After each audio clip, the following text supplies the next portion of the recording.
देखिए हम लोग का जब तक सप्लीमेंट्री दे नहीं दे तब तक हम लोग यहीं बने रहेंगे, चाहे उसके लिए जो भी हो जाए। माननीय शिक्षा मंत्री आपसे हाथ जोड़ के विनती करते हैं, आप कम से कम एक लिखित पत्र जारी कर दी सप्लीमेंट्री स्थिति को आ रहे हैं। हम आपसे हाथ जोड़ के विनती करते हैं,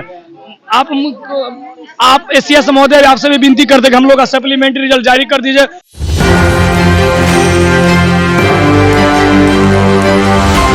नमस्कार, मैं नमीर तक एक न्यूज 24। ये बीपीएससी तैयारी 3.0 की जो है अभ्यर्थी फिर से एकजुट हो गए हैं और उन्हीं जानते हैं फिर से आप लोग एकजुट हुए हैं, क्या कुछ कहिएगा? देखिए, शिक्षा मंत्री से बुधवार को हम लोग मिले थे जेडीओ ऑफिस में। हम लोग को बोले थे कि हम मीडिया में झूठ नहीं बोले हैं, बीपीएससी को चिट्ठी हम लोग भेज दिए हैं। लेकिन जब हम लोग बीपीएससी कार्यालय जाकर पता किए हैं तो बीपीएससी के जरिए हमको पता चला कि वहां पर इस तरह का कोई चिट्ठी नहीं गया है शिक्षा विभाग से। तो शिक्षा मंत्री से बस इतना बोलना चाह रहे हैं कि आप हम लोग को किस हद तक बेवकूफ समझते हैं। हम लोग शिक्षा का अभ्यर्थी है, कितना समय तक आप लोग हमको बेवकूफ बनाइएगा? मतलब आप बीपीएससी आप शिक्षा विभाग पर थोप रहा है, शिक्षा विभाग बीपीएससी पर थोप रही है। हम लोग 20 जनवरी से ये धरना शुरू किए थे, आज तक आपके कान में मतलब दया भाव थोड़ा सा भी नहीं है आपके अंदर। 70 से 80 दिन तक हम लोग यहाँ बैठे हुए हैं, थोड़ा भी दया भाव दिखाते, कम से कम इतना लिखित नोटिस कम से कम निकलवा देते कि हम लोग सप्लीमेंट्री रिजल्ट हम लोग देने का विचार कर रहे हैं, लेकिन वो भी आपसे नहीं हो पा रहा है।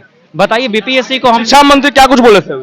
शिक्षा मंत्री बोले कि हम बीपीएससी को चिट्ठी भेज दिए हैं 25 तारीख को ही, ठीक है, 25 या 28 तारीख को भेज दिए हैं। हम लोग पूछे कि सर लिखित तो हम लोग को नहीं मिला है, तो उन्होंने इतना भी कहा कि क्या मीडिया में हम झूठ बोलेंगे? तो हम लोग बाने बीपीएससी ऑफिस के पास ऑफिस गए पता करने, तो वहाँ हम लोग को ये पता चला कि शिक्षा विभाग से इस तरह का कोई लेटर नहीं आया है। नहीं तो अगर लेटर आता तो उस लेटर को सार्वजनिक तो किया जाता ना बीपीएससी के। फिर से एक बार आश्वासन, झूठा आश्वासन मिला ना। ये आश्वासन इसको नहीं कहते, इसको बेवकूफ बनाना कहते हैं। हम लोग को भावनाओं के साथ खिलवाड़ करना कहते, इसी को यही होता है हम लोग के भावनाओं के साथ खिलवाड़ करना। तो शिक्षा मंत्री को बस यही बोल देना चाहता है कि सर जो टीआरई 4 का सपना आप हम लोग को दिखा रहे हैं ना, टीआरई 4 का फॉर्म भरने तक का पैसा नहीं है। अगर सप्लीमेंट्री नहीं आता है तो हम बिहार से पलायन कर जाएंगे, हम दिल्ली मुंबई चले जाएंगे। पढ़े लिखे हैं, कुछ तो कुछ कमा के कुछ ना कुछ तो कर ही लेंगे, खा ही लेंगे। लेकिन बिहार में अब रहना हम नहीं चाह रहे हैं। अगर सप्लीमेंट्री नहीं चाहते हैं, बिहार में क्यों हम रहेंगे? मेरिट में होने के बावजूद हमारा रिजल्ट रोक लिया जाता है, सीट खाली रहता है, आप एक प्रक्रिया खत्म होता नहीं है, आप दूसरा वैकेंसी निकाल देते हैं। कोई नियम कोई कानून नहीं है टीआरई का। तो बिहार में रहने से क्या फायदा? यहाँ पढ़ाई लिखाई का कोई मतलब नहीं है। हम तो बस जितने युवाओं को यही कहना चाहेंगे, अब थोड़ा पढ़ लिख लिए ना तो बिहार से निकल जाइए। अगर सप्लीमेंट्री नहीं आता है, प्लानिंग क्या है? अब प्लानिंग यही है कि हम शिक्षा मंत्री से बैठ के फिलहाल तो अभी रिक्वेस्ट कर रहे हैं, आगे हम देखते हैं अभी क्या करना। हम लोग कुछ सोचे नहीं, हम लोग अभी एकजुट हुए हैं, एकजुट होकर कहीं जाना भी है, क्या कुछ करना है? अभी तो हम लोग सोचे नहीं है कहीं जाना है, क्योंकि हम जब भी हम लोग निकलने की कोशिश करते हैं गर्दनी बाग का हम लोग को गेट बंद कर दिया था। मतलब इतना तक हम लोग पानी पीने भी बाहर नहीं जा सकते, अंदर में तो पानी की कोई सुविधा है नहीं, पानी पीने भी बाहर नहीं जा सकते हैं। शिक्षा मंत्री हम लोग को बोले कि आप लोग के साथ 2200-2300 लोग हैं, तो हम बोलते हैं शिक्षा मंत्री को, शिक्षा मंत्री जी हम बोलिए तब 10,000 लोगों को यहाँ जुटा देते हैं। क्या 10,000 लोगों का सुविधा आप यहाँ गर्दनी बाग में दे देंगे? यहाँ कौन सा सुविधा है गर्दनी बाग में? एक टॉयलेट तक नहीं है, पानी पीने की व्यवस्था तक नहीं है। 5,000 लोगों को 10,000 लोगों को बुला भी लेंगे ना तो कहाँ पर पानी तक पीने कहाँ जाएंगे? महिला को इतना ज्यादा दिक्कत होता है। अरे आप बोलिए ना हम 10,000 लोगों को जुटा लेते हैं, लेकिन सुविधा हम कहाँ से देंगे? ये तो कहने का धरना स्थल नहीं तो रोड है। तो 2200-2300 टेंट जो है हटा दिया गया था, अपना टेंट आप लोग लगा दिए हैं।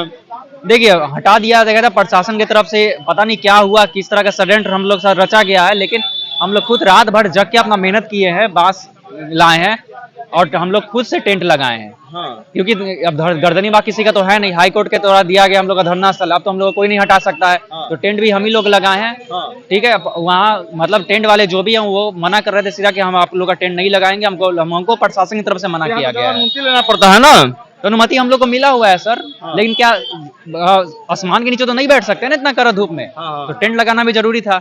अब देखते हैं शिक्षा मंत्री का दिल कब तक पिघलता है। अगर 25 में उनको रहना है तो सप्लीमेंट्री दे दे, नहीं तो फिर वो तो जाएंगे ही 25 में, हम लोग भी बिहार छोड़ के चले जाएंगे। जैसे युवा तो बाहर भटक रहे हैं, हम लोग पास सारी डिग्री, हम लोग बिहार के होते हुए बाहर जा रहे हैं, तो आप बोलना कुछ और करना कुछ। तो कहते हैं ना कथनी और करनी में जमीन आसमान का अंतर है। अगर रोजगार दिए रहते तो फिर हम लोग इतनी डिग्री लेकर के रोड पे क्यों बैठे रहते हैं? हम लोग तो नौकरी कर रहे होते ना। आगे रणनीति क्या रहेगी आप लोग की? रणनीति ये रहेगी कि हम लोग जितने से जितने संख्या में हम लोग यहाँ पे आ सके, नौकरी हमारे हाथ में है। शिक्षा मंत्री जी के हाथ में नहीं है। हम लोग रोड पे आएंगे, उनको मजबूरन देना पड़ेगा। अगर सरकार को हम लोग अपना ताकत दिखाएंगे तो उनको समझ में आएगा कि इतना वोट कटने वाला है, तो सरकार जरूर घुटने पे आएगी। सरकार को सिर्फ अपने वोट से मतलब होता है। छोटा बच्चा को लेकर आए हुए हैं, तो गर्मी के समय है जी, बहुत सारे छोटे छोटे बच्चे, आप बाहर निकलिएगा अभी तो ये मतलब 6 महीने से लेकर के 8 से 10 साल के कम से कम यहाँ 15 से 20 बच्चे आए हुए हैं। 15 से 20 बच्चे आए हुए हैं। 40 डिग्री का टेम्परेचर हो चुका है। भगवान न करे डिहाइड्रेशन के चलते और किसी बच्चों को कुछ हो गया तो नाक तो सरकार की ही कटने वाली है। ये तो भूल जाइए कि शिक्षा मंत्री की नाक कटेगी, ये नाक कटेगी तो नीतीश कुमार की नाक कटेगी। आगे की रणनीति क्या रहेगी आप लोग की? देखिए आगे का रणनीति, देखिए माननीय शिक्षा मंत्री जी के द्वारा बार बार आश्वासन दिया जा रहा है। वो 2 अप्रैल को भी एक आश्वासन दिए कि हम बीपीएससी को लिखित नोटिस दे दिए हैं, लेकिन लिखित नोटिस दिया गया है या नहीं दिया गया है ये हमको पता नहीं है, काहे कि ऑफिशियल साइट पे हमको नहीं दिखा है। और हम क्या, हमारे बोलने से कुछ नहीं होगा। हम जितना भी फीमेल कैंडिडेट हैं वो सारे के अंदर ये भावना है कि हम कहीं ना कहीं मुख्यमंत्री से मिलेंगे, ठीक है, तभी जाकर के कुछ काम बनेगा। और सारे महिलाएं हैं, जितने भी फीमेल कैंडिडेट हैं वो सारे लोग मुख्यमंत्री से मिलने के लिए अग्रसर हैं और वो जा रही हैं। मुख्यमंत्री से मिलेंगे आप लोग? हम लोग नहीं, महिलाएं लोग मिलेगा। कि देखिए क्या है ना कि महिलाओं लोगों के लिए माननीय मुख्यमंत्री जी इतना अच्छा काम कर रहे हैं। महिलाओं के लिए तरह तरह की योजना ये करवाते हैं, वो करवाते हैं, समझ गए। तो कहीं ना कहीं महिलाओं को के साथ अन्याय हुआ तो उनको भी न्याय देने के लिए सब लोग। अच्छा ये बताइए, ये बताइए, शिक्षा मंत्री आपके बाबा आश्वासन आखिर में दे रहे हैं, क्या लग रहा है, क्या आश्वासन क्यों दे रखे हैं? देखिए शिक्षा मंत्री महोदय मुंह से तो बोल रहे हैं कि हम लिखित भेज दिए बीपीएससी को, लेकिन हम लोग जब बीपीएससी में पता किए तो बीपीएससी में ऐसा कुछ लेटर अभी तक गया नहीं है। तो हम लोग को उनको बोलने पर तनिक भी भरोसा नहीं है कि सप्लीमेंट्री देने जा रहे हैं। इसीलिए हम लोग का मांग है कि लिखित नोटिस दीजिए, और लिखित नोटिस में वो अभी बोल रहे हैं कि हम भेज दिए लिखित नोटिस, लिखने ऐसा कुछ गया नहीं। इसीलिए आज हम लोग जो महिला कैंडिडेट को खास करके बुलाए थे आंदोलन, मतलब यहाँ पे गर्दनी बाग, तो हम लोग का एक ही मकसद था कि सीएम से वार्ता करे जाकर के पूरा शांतिपूर्ण तरीके से।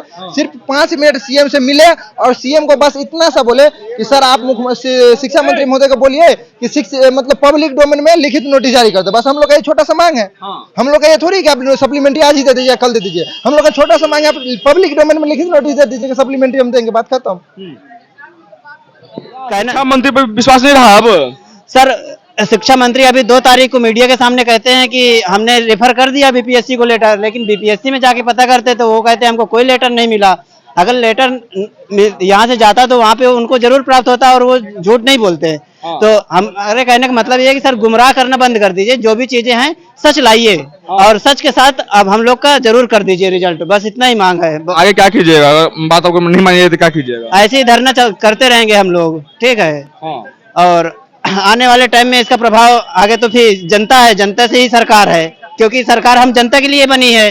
तो हमारी अगर मांगे नहीं सुनेंगे तो इसका प्रभाव तो आगे देखने को जरूर मिलेगा। फिर ठीक है, युवाओं का प्रदेश है और जो युवा के साथ अन्याय करेगा उसका 2025 के विधानसभा में जो है देखने को मिलेगा। क्योंकि सब जानता है कि जिधर जिधर जवानी मूर्ति है उधर उधर जो है सरकार मूर्ति है। सरकार जो है जमाना के अलग नहीं है, युवा है, युवा के संग से। और जितने भी गर्ल्स महिलाएं हैं, नीतीश कुमार जी कहते हैं ना हम महिलाओं के साथ हैं। कहाँ आप महिला के साथ हैं जी? कहाँ महिला के साथ हैं? आज सारे महिलाएं देखिए रोड पर जो है, सारा महिला रोड पर उतरा हुआ। क्यों उतरा हुआ है? जो सप्लीमेंट्री रिजल्ट में जो धांधली हुआ है उसको आप लोग जो है इसको जब आप बताइए, शिक्षा मंत्री खुद कह रहे हैं कि नहीं धांधली हुआ है, धांधली हुआ है तो आप लिखित में दे न दीजिए, बच्चा सब धरना स्थल पर से उठ जाएगा। आप काहे नहीं दे पा रहे भाई? जदयू के एक नीरज कुमार जी हैं, प्रवक्ता हैं, कहते हैं सब लेकिन पढ़ने लिखने वाला नहीं है। अगर आपका हिम्मत है, हम चैलेंज देते हैं, अगर आपका हिम्मत है तो आप इस सब युवाओं के साथ अपने बेटा को बैठा के देखिए 2 घंटा के लिए, समझ में आ जाएगा कि युवा जो है पढ़ा लिखा है कि नहीं। आप जो है धांधली कर रहे हैं। अभी बीपीएससी 3 के लिए, कभी बीपीएससी लोग के लिए जो वो लोग का एग्जाम में जो धांधली हुआ था, पेपर लीक हुआ था, बिहार में क्या चल रहा है भाई? अतः क्या करना है आप लोग? रणनीति क्या रहेगी आगे? जो रणनीति है, अभी लोग सीएम आवास जा रहे हैं, ठीक है, वहाँ पे मिलेंगे।